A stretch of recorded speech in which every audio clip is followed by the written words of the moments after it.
श्रीराम समर्थ श्रीराम. दशक 12, समास 10. उत्तम पुरुष निरूपण. या समासामध्ये समर्थांच्या पारमार्थिक दृष्टिकोनाबरोबर सामाजिक हिताचा दृष्टिकोन सुद्धा दिसून येतो. आपल्या लहानपणी प्रत्येकाला एक अनुभव असेलच की हुशार मुलं आपला अभ्यास लपवून ठेवतात, गुपित ठेवतात. विशेष करून ते मदत करत नाहीत. समर्थ अगदी ह्याच मर्मावर बोट ठेवतायत. ते म्हणतात, आधी आपण स्वतः आत्मज्ञानाने तृप्त व्हावं, समाधान पावावं आणि मग तेच ज्ञान लोकांना शिकवावं. पण आजची परिस्थिती जरा वेगळीच दिसते. अर्धवट ज्ञान असलेले अतिशय आत्मविश्वासाने चुकीचं मार्गदर्शन करताना दिसतात. आपलंच तत्वज्ञान, आपलंच लॉजिक समाजामध्ये पेरत असतात. समर्थांनी त्यांच्यापासून सावध राहायला सांगितलंय. हेही आपण अभ्यासलंच. ऐसे गुरु अडक्यासी तीन, मिळाले तरी त्यजावे, असा खबरदारीचा इशारा विसरून कसं बरं चालेल. समर्थ म्हणतायत, ज्या गोष्टी तुमच्याकडे आहेत त्या ठेवा तुमच्यापर्यंत, पण उरलेल्या तर वाटाल की नाही. आपण यथेष्ट जेवणे, उरले ते अन्न वाटणे, परंतु वाया दवडणे हा धर्म नव्हे.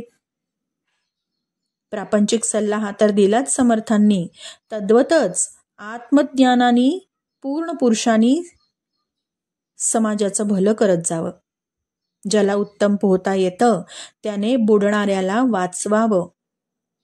मतितार्थ हाच की स्वतः उन्नत होऊन स्वार्थी न बनता मुक्त हस्तानी निरपेक्षपणे परोपकार करावा.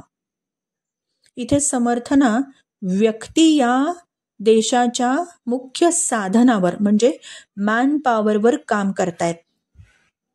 कुटुंबातली एक जरी व्यक्ती सुसंस्कृत झाली तर पूर्ण कुटुंब तरून जातं. आणि बरोबर याच्या उलट पेटीतला एक जरी आंबा खराब असेल ना, तर तो इतर आंब्यांना नासवतो. म्हणून व्यक्तीतील शक्ती प्रगल्भ करण्याकडे त्यांचा भर आहे. अनेक लोकांशी संपर्कात आल्यावर सगळ्यांचं सगळंच पटतं आपल्याला असं नाही होत. मतभेद हे होणारच, पण त्याचा विपर्यास करता कामा नये. प्रसंगी क्षमा करता आली पाहिजे.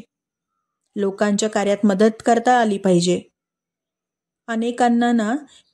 अनेकांचे डोहाळे असे असतात की दुसऱ्याचं काम कसं बिघडेल याकडेच लक्ष असतं. विघ्न संतोषीपणा म्हणतात त्याला.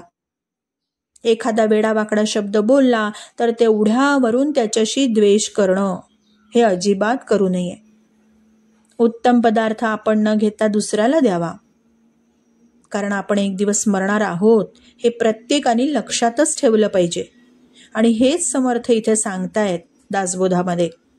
दुसऱ्याचं अंतःकरण दुखवू नये, देहाला सुख देऊ नये, काळजी मात्र घ्यावी. बोलताना शब्द निवडून बोलावा. क्रियाहीन शब्द म्हणजे काय, तर ते अगदी किळसवाणे कसे कुत्र्याच्या ओकाप्रमाणे असतात. उत्तम पुरुष असं कधीच बोलत नाही. उत्तम पुरुषाकडे रोकडी प्रबोध शक्ती असते. त्याच्याकडे पुष्कळ लोकांचं मनोगत हाती घेण्याची पात्रता असते. आणि आपला विषय उत्तम प्रकारे सोपा करून, रसभरित करून त्याला मांडता येतो. ज्या माणसाशी संपर्क येईल त्याची आपल्यावर निष्ठा बसेल असं त्याचं बोलणं, चालणं, वागणं असतं.